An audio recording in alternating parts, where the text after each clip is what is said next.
Until you had anything, you were a perfect mom, a perfect daughter-in-law, a perfect mother-in-law, a perfect everything. But as soon as you became Kapadia, you got arrogant. Here dad gave you the cold shoulder and there Anuj, holding your stole, becoming a handpad, keeps moving around you back and forth. हमारा पहला focus point है until. Until एक conjunction है. Conjunction? हाँ, conjunction. जो words दो sentences को, दो वाक्यों को जोड़ने के लिए यूज होते हैं वो कंजक्शन होते हैं. कौन से दो सेंटेंसेस? पहला सेंटेंस यू हैड एनीथिंग और दूसरा sentence you were a blah blah everything. इन दो सेंटेंसेस को जोड़ने के लिए यूज हुआ है अनटिल कंजक्शन का.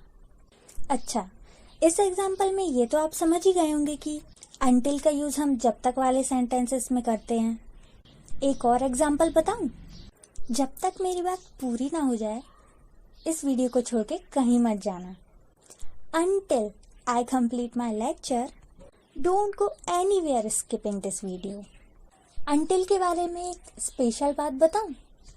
Until का यूज जहाँ भी होता है ना, वहाँ पर अपने आप ही एक नेगेटिव सेंस आ जाता है. जैसे इस सेंटेंस में देख लीजिए, हमने तो किसी भी नॉट या नेवर का यूज नहीं किया था, फिर भी इसका मीनिंग क्या निकला? जब तक आपके पास कुछ नहीं था. तो ये नहीं ना अनटिल के कारण ही आया है. अब बात करते हैं दूसरे फोकस पॉइंट की. Until you had anything. Had, यहाँ पर हैड का यूज मेन वर्ब की तरह हुआ है. अब इसमें क्या स्पेशल है? तो हैड ना टेंसेस में हेल्पिंग वर्ब की तरह यूज होता है, जबकि इस सेंटेंस में हमने देखा कि हैड तो मेन वर्ब की तरह यूज हुआ है. तो हैड जब हेल्पिंग वर्ब की तरह यूज होता है तब तो उसका कुछ और ही मीनिंग होता है, पर जब वो मेन वर्ब की तरह यूज होता है ना तो वो पॉजिटिवनेस यानी कि अधिकार वाला सेंस देता है. अब हैड ना हैव की पास्ट फॉर्म है, यानी कि आज मेरा किसी उस चीज पे अधिकार नहीं है, मतलब आज मेरे पास वो चीज नहीं है, पहले थी, पहले अधिकार था मेरा उस चीज पर. हमारा तीसरा फोकस पॉइंट है एज सून एज, और एज सून एज भी एक कंजक्शन है. एज सून एज का यूज हम कब करते हैं? जब एक के बाद कोई काम रैपिडली यानी तुरंत ही दूसरा हो रहा हो, जैसे कि जैसे ही, ऐसा होते ही. इन सब सेंटेंसेस में ना एज सून एज का यूज होगा. जैसे कि इस वीडियो के पूरा होते ही आप सारे फोकस पॉइंट को ना अच्छे से रिवाइज कर लेना. Revise all the focus points carefully as soon as this video gets completed. हमारा चौथा फोकस पॉइंट है गॉट. इस सेंटेंस में गॉट मेन वर्ब का यूज हुआ है. अब गॉट ना गेट की पास्ट फॉर्म है. गेट ना बहुत ही स्पेशल वर्ब होती है, क्योंकि ये ना अलग अलग केसेस में अलग अलग मीनिंग देती है. जैसे इस सेंटेंस में अनुपमा के बिहेवियर में पाखी को कुछ ट्रांसफॉर्मेशन नजर आया. उस ट्रांसफॉर्मेशन को शो करने के लिए हमने गॉट का यूज किया. यहाँ गेट का यूज होना बताने के लिए किया गया है. आप क्या थे और क्या हो गए. अब देखो, इंग्लिश में ना सेम टू सेम ट्रांसलेट नहीं करना होता है. कुछ सेंटेंसेस हम सेंस वाइज भी ट्रांसलेट कर लेते हैं. अब जैसे आप में घमंड आ गया, मतलब आप घमंडी हो गए ना, तो बस गेट से बना डाला, यू गॉट एरोगेंट. अब देखो, गेट के बारे में कहने के लिए ना तो बहुत सारा है, इसलिए गेट के लिए ना मैं एक अलग से वीडियो बना दूंगी जिसमें मैं बता दूंगी एकदम अच्छे से कि गेट का यूज कहाँ कहाँ और कैसे कैसे होता है. चलिए, तो हमारा लास्ट फोकस पॉइंट है कीप.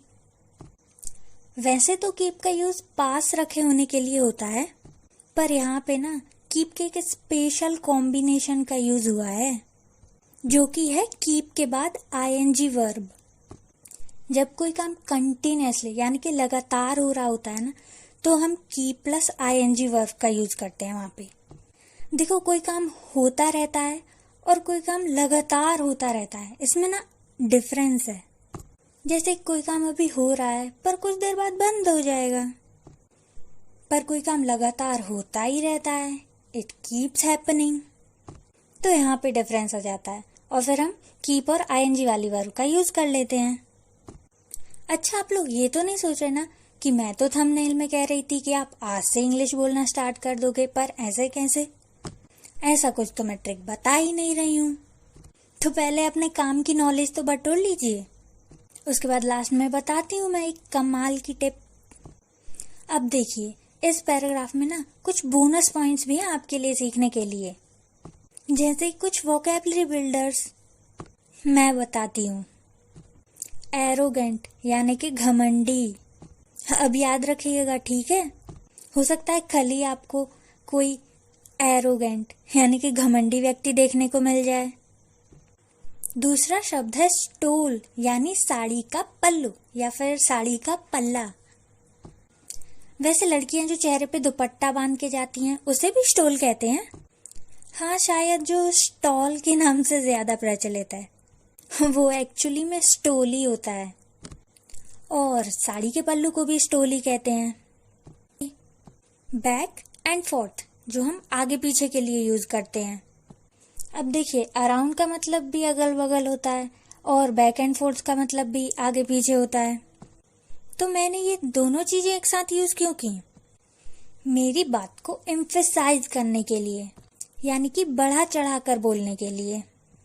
अब देखिए, पाखी ने तो बढ़ा चढ़ा के बोलने के लिए 2-2 बार बोल दिया, आगे पीछे घूमते रहते हैं। पर इंग्लिश में ना ऐसे वर्ड्स को रिपीट नहीं करते। इंग्लिश में बात को बढ़ा चढ़ा कर बोलने के लिए ना कुछ वेज का इस्तेमाल करते हैं, मतलब कुछ तरीके होते हैं। ये उन्हीं में से एक तरीका था। अरे वाह, दो कमाल के इडियम्स यानी कि मुहावरे भी हैं इस पैराग्राफ में। तो देखिए, पहला तो है to give someone the cold shoulder, जो भाव ना देने के लिए यूज होता है। अब ध्यान दीजिएगा, नॉट का यूज नहीं करना है इसमें। आप किसी को भाव नहीं दे रहे हो, that means you are giving him the cold shoulder. अब मुहावरे तो ऐसे ही होते हैं ना, उनका शाब्दिक अर्थ थोड़ी ना देखा जाता है, उनकी तो बस भावनाएं देखी जाती हैं। वरना हम हिंदी के मुहावरे के लिए भी तो कह सकते थे कि मोल भाव तो सब्जियों का किया जाता है ना। वैसे इंग्लिश में भी हम वैल्यू का यूज कर सकते थे, पर फिर मुहावरे किस लिए होते हैं? मुहावरे भी तो आने चाहिए ना। दूसरा आइडियम है हैंड पैक्ड, यानी कि जोरू का गुलाम। अब जोरू के गुलाम को स्लेव ऑफ वाइफ तो नहीं कहेंगे ना, तो जोरू के गुलाम के लिए यूज होता है हैंड पैक्ड का। चलिए, इस पैराग्राफ की कहानी तो पूरी हो गई। वैसे हो सकता है आप में से कुछ लोग के बेसिक्स भी क्लियर ना हो, जैसे आपको पता ना हो कि हेल्पिंग वर्ब, मेन वर्ब क्या होती हैं, पॉजिटिवनेस क्या होता है, नेगेटिव सेंस क्या होता है। तो आपके लिए भी सॉल्यूशन लाने वाली हूँ ना मैं कुछ दिन में। पर इस लेक्चर की मदद से आप भी आज से इंग्लिश बोल सकते हैं। देखिए, मैंने आपको अनटिल का यूज करना सिखा दिया, तो अगर आपके यहाँ का माहौल इंग्लिश फ्रेंडली है तो आज आप सब लोगों को ना कम से कम 1 घंटे तक अनटिल का यूज कर करके ढेरों धमकियां देना। Until I come back, don't touch my books. Until I complete my studies, don't turn on the TV. आप हेड का यूज करके लोगों को बता सकते हो कि आपके पास पहले कौन कौन सी चीजें थीं पर अब नहीं है। और बहुत सारी घटनाएं हमारे साथ ऐसी होती रहती है ना कि कोई एक काम हुआ और तुरंत ही दूसरा काम हो गया। ऐसे आप as soon as का यूज करके सेंटेंसेस बना सकते हो। और कोई ना कोई तो ऐसा होगा जिससे आप कहना चाहते होगे कि मैं नहीं देता तुझको भाव, बस तू बोला आज उसको इंग्लिश में ही। अच्छा, अगर आपका माहौल इंग्लिश फ्रेंडली नहीं है जैसे कि मेरा, तो आप क्या करोगे? तो आप मन में सेंटेंसेस बनाना और मन में ही उनको ट्रांसलेट कर लेना। अच्छा, हो सकता है आप में से कुछ लोगों के इंग्लिश स्पोकन के बेसिक्स क्लियर हों, फिर भी हो सकता है कोई ना कोई ऐसी चीज तो जरूर होगी जो आपको आज नई पता चली होगी। वो नई बात क्या थी मुझे कमेंट्स में लिखकर जरूर बताना, ठीक है? अच्छा, अब चलती हूँ। राधे राधे।